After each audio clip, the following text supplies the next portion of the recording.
Good morning, everyone. Thanks for being here. In a moment, you're going to hear from Lori Pollack, Chief of Crime Control Strategies, and she'll go over the July crime numbers for you. But first, I'd like to urge all New Yorkers to come out tonight for National Night Out. And they're going to be held all over the city in all 5 boroughs. And it'll be a safe and fun community-building event. Each one is an opportunity for the people in this great city to get to meet and know the men and women of the NYPD. And it's by getting this face-to-face time together, we continue to build trust, and that's how we continue to make the city safe. And as Lori goes over the July numbers, you'll see that. And all this, of course, is to improve the quality of life for everybody in New York City. And then we're 7 months into the year, and the city's doing very well. We'll see there's a slight increase in shootings year to date, and Terry and Lori will talk about that. And it's, of course, that's a great concern to us, particularly as roughly half of the shootings citywide are gang and crew related. And we address this in many ways, and we certainly don't do it by ourselves. We have a lot of help from our law enforcement partners, specifically the DA's office. There's one we haven't closed yet, and Bill Aubrey will talk about that. That's the Brownsville shooting on July 27th, and we continue to ask the community for help in identifying and locating anyone who might have been involved, and it's an important shooting to solve. We went out there that next morning, and the residents of Brownsville were particularly concerned about how that reflects on that great community out there. And they understand the NYPD is doing as much as humanly possible to make sure we close that case. And if you do have any information on that case, it's you got to call 800-577-TIPS. And we are fully committed to protecting all communities in New York City. We have to hold those responsible for gun violence accountable for their crimes. Again, we work closely with all of our law enforcement partners, and that's how we get this done, and that's how we've been doing it for years now. I think I said this last month. The historic crime lows New York City has experienced today are absolutely not promised for tomorrow. We can't ever take our decades-long progress for granted, and none of it should be considered a permanent achievement. It's something that we have to continuously work out, and there are continuing challenges, and it requires all of our full diligence. Still much more work to be done. And together, we won't rest until every block and every neighborhood enjoys the same level of safety and well-being as our safe neighborhoods already do. Chief Pollack.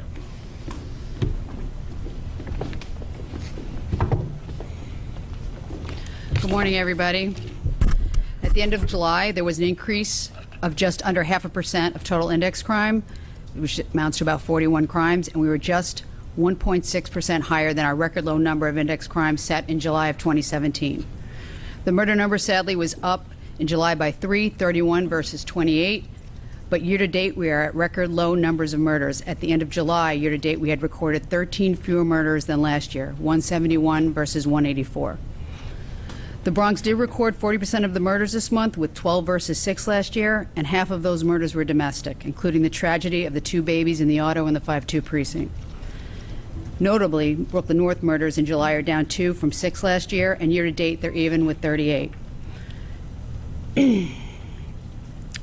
At the end of July, we're up year-to-date up 22 shootings, but July shooting incidents were down 2, 87 versus 89.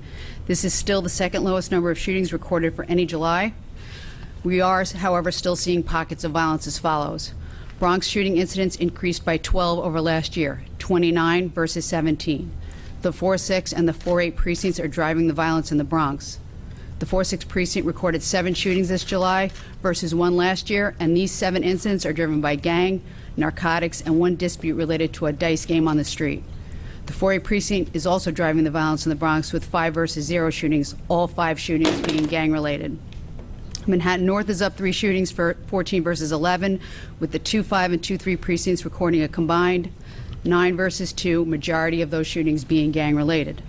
The 114 precinct in Queens North, although there was a decrease, 4 versus 5 shootings, this area continues to be a pocket of gang and narcotics-related violence. Brooklyn North in July, however, did see a significant decrease. This July, shootings were down 43%, 17 versus 30, which is well below the 5-year average for July of 25 incidents in any July. Gang-related shootings dropped from 22 to 8 this month, and the 7, 9, and 8-1 saw a combined decrease of 6, 1 versus 7 in July. And again, we can attribute this to the police commissioner's initiative for focus on certain commands and a focus on removing illegal guns from communities and prosecutions of individuals that carry those illegal guns. Gun arrests citywide in July have increased almost 22% over July 2018, 331 versus 273, and this is the 5th consecutive month that we have made more gun arrests than the previous month. Rape reports are up 15, 162 versus 147. Domestic rapes are where we are seeing the increase, 73 versus 49, for a 50% increase, and most of that increase is in same-year reporting. Only 11% of our reports are from prior years, which is lower than last year's 16%. And as always, we still implore survivors to come forward and report sexual assaults no matter when it occurred. They will be thoroughly investigated.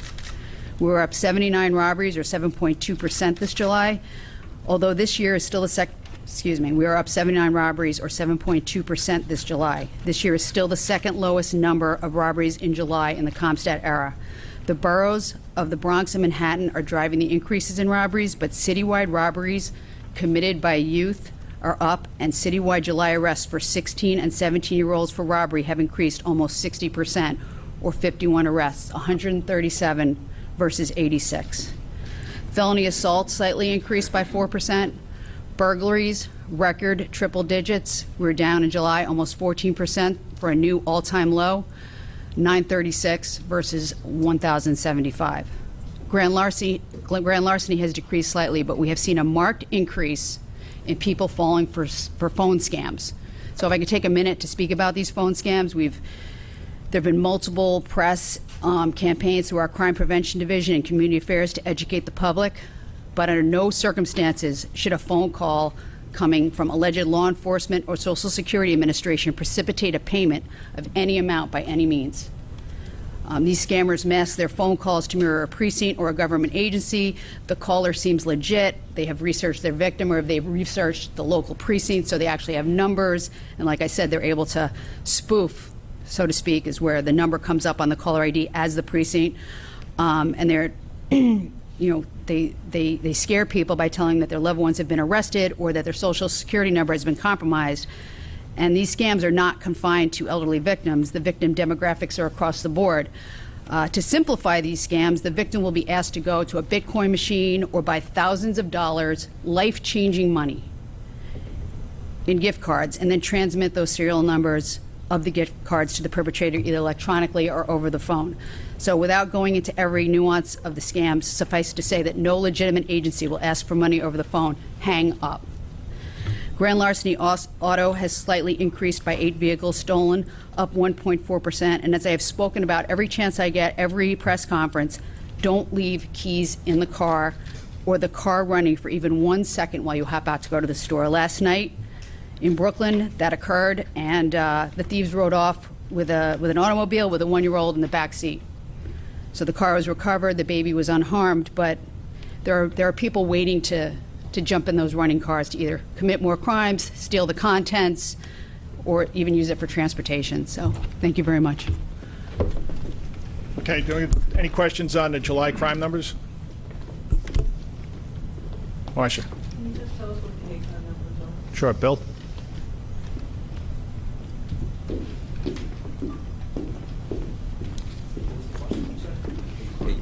Hate crime numbers. Yes.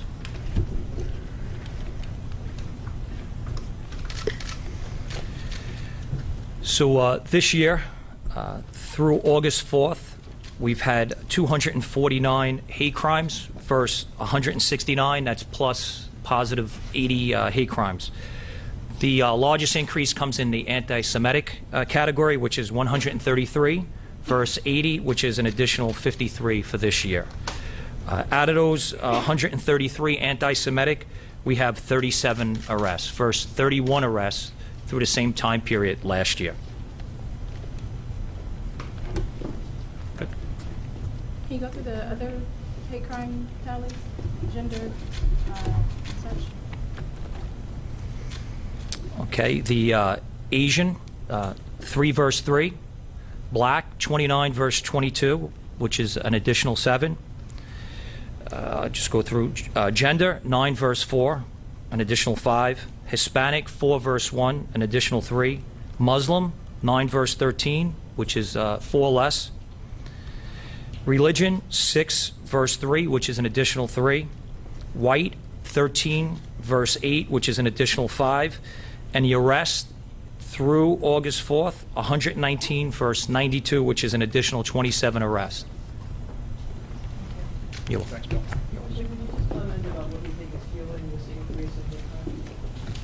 So what I will tell you that no hate crime is acceptable to anyone in New York City, especially the men and women of the NYPD, and each and every one of them is fully investigated and taken seriously.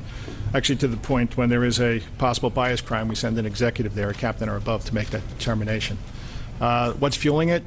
Could be national conversation. I don't have any specifics. We look at the motivation when we make arrests, we interview, but there is nothing consistent. Yes? Do you have any more details you can give on the Brownsville shooting investigation? So let's talk about the July crime numbers first, and then we're going to get to crime.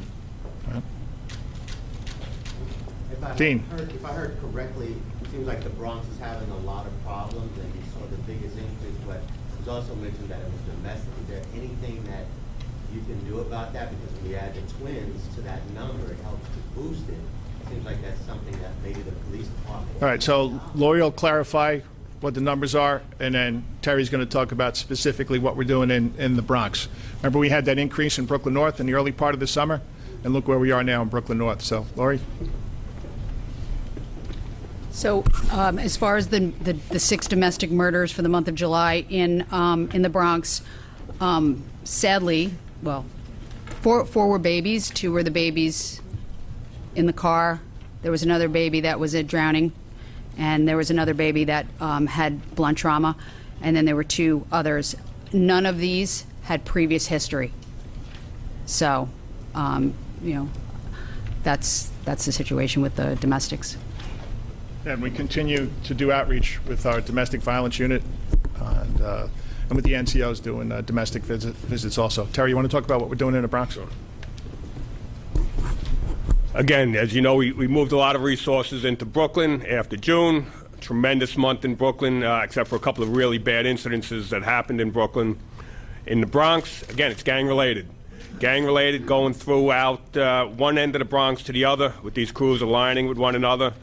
A problem we're seeing is a lot of young kids involved, very young, 16, 13, involved in the violence.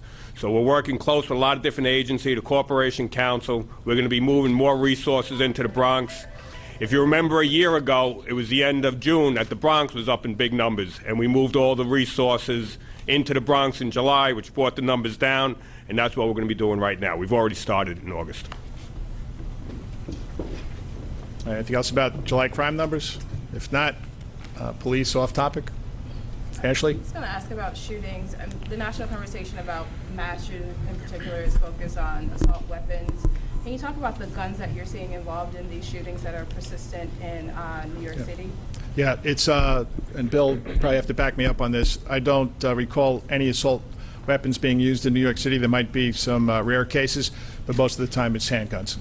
The shooting out in Brownsville, they were handguns. Yep. Do you have any more details on the investigation of the Brownsville shooting? Yes, we can. Now's the time for that question. You're welcome. Bill. So I'll just take you back a little bit. Just go through. It was a Saturday night, 11 o'clock, and there's thousands of people at this event. And in the immediate area of the shooting, there's hundreds. And what we've come to learn through the help with the community is that there's 2 groups, and this event, this violence, was a continuation of a dispute that occurred prior to that night. One of the individuals, at least one of the individuals that was shot, was involved with these 2 groups. We recovered 2 firearms. Both of them are attributable to 15 shots being fired. There's 1 person still in the hospital that was shot that night. One, of course, succumbed to his injuries, unfortunately, and the other individuals were released from the hospital. Just some of the things that I just want to touch upon. We continue to need the public's help. I ask you to call Crime Stoppers, 1-800-577-TIPS. We've increased the reward to $10,000. We want to get it right. We want to make sure that we identify who was pulling those triggers and those firearms. One of those firearms links back to a prior shooting in July, and another one of those firearms, we call it a community firearm, which means that there's a gang that shared that firearm, and they used it that night. There's a tremendous amount of work that was done by detectives on this case so far. Brooklyn North detectives, 7-3 detectives, Brooklyn North Homicide, reviewing hundreds of hours of video, speaking to witnesses, just going through the different steps of an investigation to try to get it right, to make sure that we narrow it down and know who was there and what role they played when they were there that day. Again, I ask everyone, please call Crime Stoppers, give us the information that we need, and then we're confident that we're going to be able to develop probable cause working with the Brooklyn District Attorney's Office and bring justice to the victims. Chief, can you describe when and where, what the argument was about, and the person who was killed was determined whether that he was fired also? I'd rather not comment on who fired victims versus persons of interest that we have right now. We do have people that we've identified that were there that night, and again, it's just trying to determine what role they played. All the information that we have is that these groups appeared in front of one another, and it was as foolish as a stare or a look, and then there was a confrontation, and then two groups firing at each other with at least 2 firearms that were recovered that were attributable to 15 shots fired. Well, what was the previous argument? Is that clear? Just information that we've come to learn is that there was a dispute between these two parties. In the 7-7 precinct shooting, were any of the 4 people who were shot intended targets, or just more of shooting at somebody else and then being struck? Okay, so the 7-7 precinct shooting, just give you a little background, 6 people that we're looking to identify crossing a street. Their target were 3 males that were across the street on Buffalo and Sterling. They come around. 2 of those 6 individuals end up firing 18 times out of 2 different firearms, and they strike one of those 3 individuals that was the target. The other 3 individuals that were struck, 1 male and 2 females, were at a candlelight vigil for a person that had passed away. Was the intended target also at the candlelight vigil, or was he totally separate? No, they were just walking by. Chief, there was an incident last week, a man with a MAGA hat who was badly assaulted. Is his story still the narrative? Has that changed at all? Early on, police said they believed his statements, they were consistent. Is that still the case? We have nothing to believe that his statement is anything other than being consistent with what he originally had stated. He's saying that he was out there, he had the MAGA hat on, and a group of individuals ended up assaulting him and taking the hat off of him. We're working to identify video and also additional witnesses as far as interviewing him, trying to get him to identify who participated in that assault as well. It's a group he never encountered before? It's a group, as we don't have anyone identified as of today on that case, but we're continuing to work on it to identify who was involved with the assault. Yes, given the concern with random shootings or gang or crossfire shootings, what is your plan for Juvet and the upcoming West Indian Day Parade, and how are you reviewing that? Yeah, so we started reviewing that the day after Juvet and the West Indian Day Festival last year. I don't know if you were out there at 6 o'clock last Labor Day morning, but we've changed it substantially over the years. The route is now, there's entry areas. You have to be screened to come onto the route. It starts at 6, which is in the daylight. We're going to continue that. We increased the number of personnel out there. I'm not going to tell you exactly how many, but it's a substantial increase last year of the people assigned to that detail, as are the number of people assigned to the West Indian Day Parade. So it's this is something that comes around every year. We didn't start just planning for it now. We plan for it the day after the other one's over. Yes? Can we go back to the mass shootings for a minute? Just how prepared are New Yorkers, or are we in the event of something like that happening in our city? Yeah. And are you guys still Yeah, no, doing it's enough security, or is security still stepped up? I know after everything happened, we were kind of like stepped up. Yeah, no, that's an absolute great question. And we react instantly if there is an incident. I don't know if you know, on Saturday we sent CRC and SRG with heavy weapons to shopping areas around New York City, it's important to do that, and we do that through collaboration with other law enforcement agencies, so we get that information back in real time. But more importantly, it's to do the work up front with our Intelligence Bureau, with our partners in the FBI and the Joint Terrorist Task Force, to make sure that we go over that threat stream and we see what's out there, and each and every one of those threats are fully investigated either by the JTTF or by our people assigned to the Intelligence Bureau. So this is something that we're never going to stop being concerned about. All New Yorkers have to pay attention to what's going on around them, and if they see something that doesn't look right, let us know. Give us a chance to investigate that. That's at these large gatherings, and it's also in everyday New York, too. So we are constantly prepared. Aaron. Now that you've had a couple of days to digest El Paso and Dayton, have you taken anything in particular from it or anything to incorporate? So this is, we have to tabletop things. We have to do real-life drills. We have to make sure that if something does happen, we had in Bronx Lebanon Hospital a couple years ago, we had the doctor that was fired come up and shot a number and killed a number of people. So we have to make sure that we're prepared. And we're not just prepared with CRC and SRG and ESU, Emergency Services Unit, that we're prepared at the precinct level, too. That's why we continue to put all of our patrol officers through active shooter training. We have an expectation that if something does happen, that they go in immediately. They don't wait, and we've properly equipped them with ballistic vests and ballistic helmets, and this way they understand what their function is, and that's to keep people safe. This is something that's always on our mind. Tina? Commissioner, it's just noticeable that the mayor's not here for this. He's usually at these every month. Yep. Do you know why? Or Just a scheduling conflict. We wanted to do it today, and he couldn't be here. Ashley? I wanted to go back to the 7-3. Chief Aubrey mentioned a prior shooting in July that's connected to the firearm used in this incident. Can you tell us about that? And then 2, you also mentioned this phenomenon of community firearms. How often do we see these guns and their involvement in city crimes? City shootings. And then you also mentioned hundreds of hours of videos that detectives are reviewing, and I'd like to hear more about that. Yeah, so just first off, community guns, that's not something new. That's been going on since gang and crew violence began. So, and then usually in every gang and crew, there's only a number of people that were willing to engage in violence. That's how those guns change hands. Bill, you want to answer the balance of that? So the July 14 shooting, there was an individual that showed up at Brookdale Hospital with a gunshot wound. And what we did was we linked it to a shots fired job at a location. I'd rather not give that specific location at this point in time because it plays into, it's the same borough. It plays into the investigation.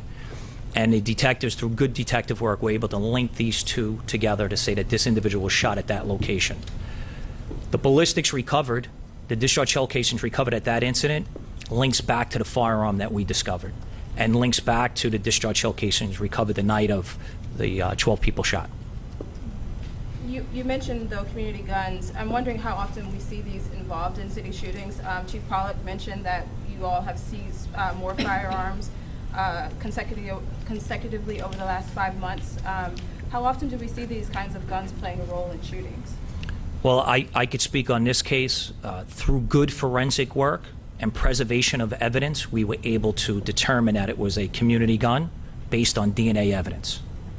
I don't want to say anything more on that because we do have people identified that possessed that firearm, and we have other people that we're still trying to identify based on DNA evidence. But are there other guns, say, this year? I mean, how many are we talking about? And I'm trying to get a sense of how big this phenomenon is of guns being passed among communities of gangs that use them to exact violence in our city. I don't have a number for you as far as how often it happens, but we do see it. It's not something, as the police commissioner had said, that just happened recently. These gangs have a gun, they store it in a certain location, and then when they need to use it for whatever means, they'll use it, and then they'll put it back, and maybe somebody else will use it. Is it your sense that this is happening more often or less often? Yep. I'd say it's consistent with gang culture. I wouldn't say it's happening more or less. I mean, we do a number of different ballistic checks when we recover a weapon or we recover shell casings. They're matched to guns in either a shots fired job or a shooting. So it's an important part of the detective work that we do. Yes, sir. So for both the Brownsville shooting and the 77th Precinct shooting, both of those are believed to be gang or crew related. And what has informed the NYPD's belief that that's the case? Just through the people involved and the information that we receive from the community. So this is all part of an investigation when there's a shooting or a homicide. So this is part of police work. You have to talk to people, and there's forensic evidence to back it up also. At the top of your comments, you mentioned that roughly half, or perhaps you said a little more than half of the shootings were gang-related that you were discussing. Is that number changing over time, and what's the NYPD doing? So there's a citywide number for that, and then there's also specific precincts. And in the 7-3 in Brownsville, about 50% of the homicides and shootings are gang-related. Citywide, I think it's less than that. It's about a third. And this is why we're particularly concerned. And that's why we work so closely with the Kings County DA's office and all our law enforcement partners to do not only that case, but look back at historical violence, whatever other violence that these gangs or crews might be involved in. And this way we can do a case against them and make sure that there's consequences not only for the gun, for the shooting, but for the historic violence. Yes. Commissioner, have you received at this point the trial commissioner's recommendation in the Pantaleo case? And can you tell us what your thoughts are on what you know of what she recommended and outline your thought process? So obviously from the reports in the media, that does not come to me. That goes to the CCRB and to Officer Pantaleo's lawyer, Stu London. There's a 14-day process where that comes back to the trial judge, Rosemarie Maldonado, and then she puts that together and she brings that up to, there's a disciplinary process for every discipline case. It doesn't come directly to me. It'll come up to Ben Tucker's office where I'll get Ben's recommendation. Then it comes to me for final decision. Okay, and based on what you know of... I'm not going to speculate. I have to look at the testimony. I have to look at the evidence, and that's how I'm going to make my decision. What is your timetable for that? It's due back to Rosemarie in 14 days from Friday. So, not this Friday, the next Friday. If I do. There was an earlier statement last Friday that you would decide within this month. That is still accurate. That's reasonable. That's reasonable. Yes, Marcia. Well, after the Pantaleo decision, Catlin has made some incendiary statements about what would happen if you decided a certain way, and the Garner family made some incendiary statements about what would happen if you decided a certain way. I just wonder how you're coping with the pressure from all sides, everybody pulling you in each direction to go a certain way. So I can't be pulled in either direction. This is the job of the police commissioner. I have to make decisions in disciplinary cases. This one's an important one. And moving forward, I just have to look at the testimony, the evidence, and come to a fair decision. And I think everybody in New York seems to understand that my almost 3 years as a police commissioner, if there's nothing that I'm not, it's fair. And I look out for all New York, and I look out for the NYPD. So it is a difficult decision, but that comes with the position. Yes. Have you had any conversations recently with the mayor about this? No, just about process.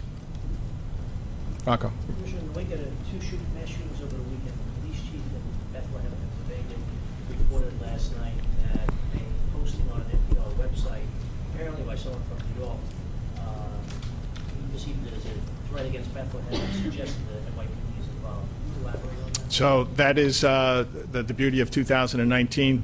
Law enforcement works together. We are, along with the FBI, working with Bethlehem, Pennsylvania, to make sure that we can keep that city as safe as possible. Is the poster someone from New York? I'm not going to, come on, I'm not going to go into that. In the back? You mentioned this is going to be a difficult decision in terms of the police officer in our Garner case. I mean, do you envision yourself spending hours going through the evidence or sitting at your desk? This is a process here, so I have to look at everything. I can't stand here and tell you how long exactly it's going to take. In the back row? Just to go back to Brooklyn real quick, do you guys have anything on the 4-year-old girl who was found wandering yesterday? Billy, you have anything on that? Yep.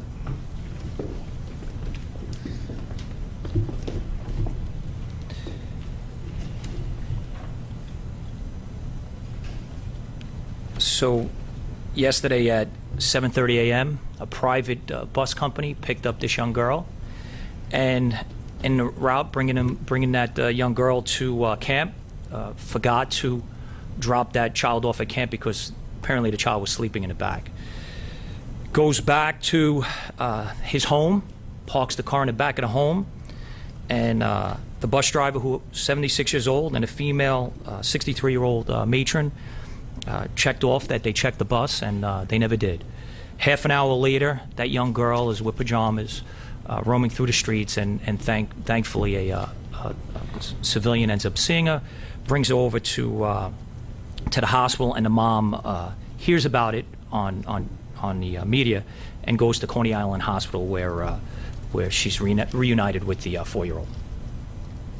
And both the 76-year-old and the male and female were charged with endangering the welfare of a child. A question about a reclassified shooting. There was a man shot and paralyzed in Brownsville in 1992. He died earlier this year. It's now a homicide.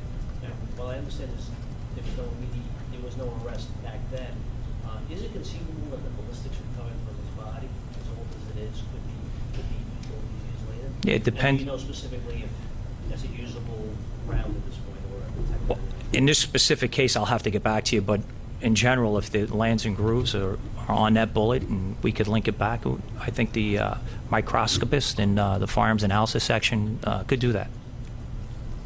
One or two more guys? Yeah. Who didn't go yet? Anybody? All right, Ashley, and then I'm coming over here, right?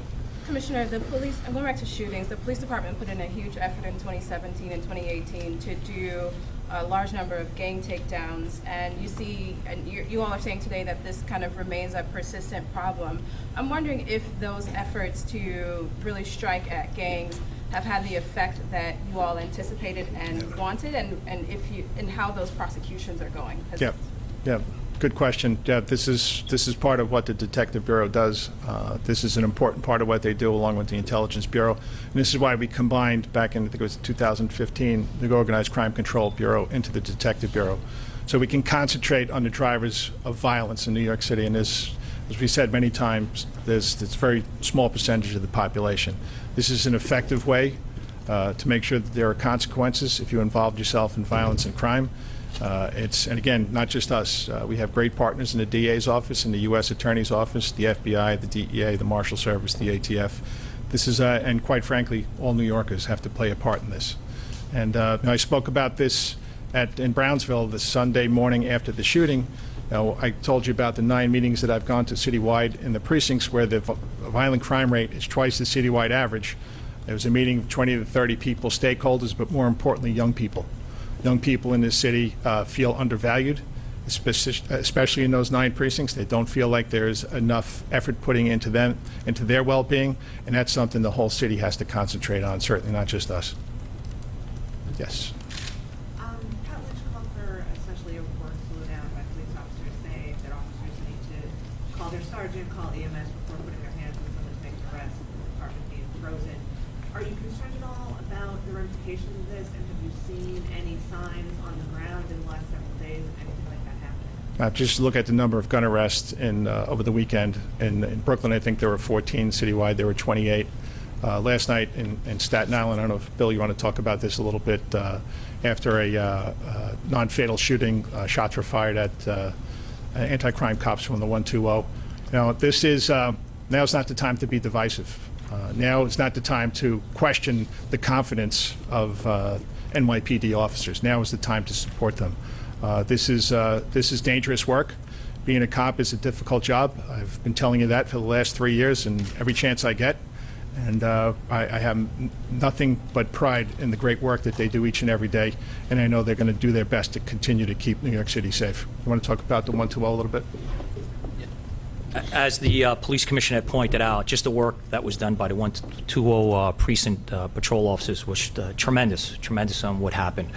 A little half past midnight last night on Jersey Street, there's a SUV parked on the curb with individuals inside of there, and then on the sidewalk there's 6 additional people, and there's a silver Acura that speeds by and fires 3 times, striking 1 individual.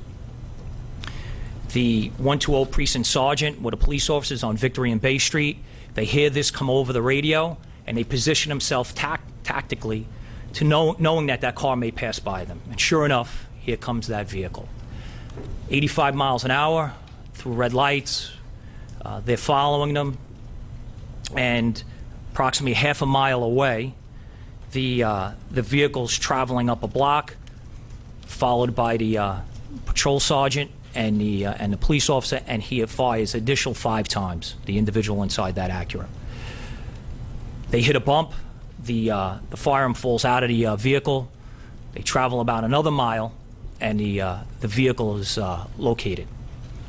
Through investigative efforts with the 120 detective squad, they link up individuals that were in that car that night, and I'm pleased to say that we have probable cause on the individual who fired and struck that one individual, and also who fired at the sergeant and police officer in the vehicle. Okay, thanks, Bill. Washington. I just wondered, in light of the recent shootings and mass shootings that have happened in the country, yesterday John Miller said that the FBI was looking at doing an investigation if there's disorder and contagion in the country. I wonder what your thoughts are about what are causing all of these mass shootings around the country. I think it's definitely a combination of a number of things. The number one is the availability of weapons. This is something that I've spoken about at length, about we have to do our best in New York City to reduce the number of illegal weapons here. I think mental health has something to do with this, if you look at who's perpetrated these shootings over the last number of years. So there's a lot for this country to think about, and it's not just about thoughts and prayers, it's about action. And as I think you see in New York City, we take action to make sure that we keep violence to its lowest possible level. So this is something for all over 300 million people in the United States of America, that they have to put this on the top of their list. We have to keep our people safe. What do you say to the public if something does happen? In New York, and where? Here. In New York City? Yeah. We are the NYPD. We work to prevent that. I went through that before about what the Intelligence Bureau does, what the Joint Terrorist Task Force does. And this is work that we all have to be involved in. And if, God forbid, something does happen, the response will be immediate. John. Chief, the violence in Chicago over the weekend, I know Chicago's been here previously, but have they reached out to the NYPD more recently about how New York City tackled violence in the past? Yeah, we are in constant communication with Chicago PD. We all belong to major city chiefs. That's something that we exchange ideas, not just about what's done here, but what's done successfully throughout the United States. So this is part of law enforcement 2019 in the United States of America. Yep. The climate that we're in now, not everyone is wanting to go do National Night Out, so to speak. Why is it important for New Yorkers to come out for National Night today? Yeah, I mean, I'm not, the first part of that, I'm not sure if I'm getting at. What do you mean, the climate well, now? Not everyone is okay with just going to these events and you know, mixing with police sometimes in some communities, not all communities. But why is it important for them to engage and go into these National Night Out and get familiar with the officers in their neighborhood? Okay, this is what I've been talking about since we transitioned to neighborhood policing in May of 2015. Violence is at its lowest level since the 1950s, but that's certainly not where we stop. We have a moral obligation to keep doing our best to push those incidents down. And the only way we do that is working in full cooperation and partnership with everybody in New York City. Now, most people have no contact with the police, and it's important that tonight there's an opportunity to meet the men and women that do this job 24 hours a day, 7 days a week, 365 days a year. They do it courageously, and they do it to the best of their ability. So why would you miss an opportunity like that? Great. Thank you, everybody. All right, hold on. I got just one more thing. Probably. I'm surprised nobody asked me about this, but it seems like everybody feels like it's okay to continue to take issue with the work of the NYPD. I know the governor made a statement about training and about those 2 police officers, and I was a little surprised at that, I got to tell you. So every time that I see him and every time that I talk to him, he's fully supportive of what we do and how we do it. These are 2 young cops. As I said, we ask our cops to make decisions, sometimes good, sometimes bad, sometimes in the middle, and we fully support them. So I was just a little surprised at that. Now's the time to not be divisive. Now's the time for everybody to work together. Thank you very much.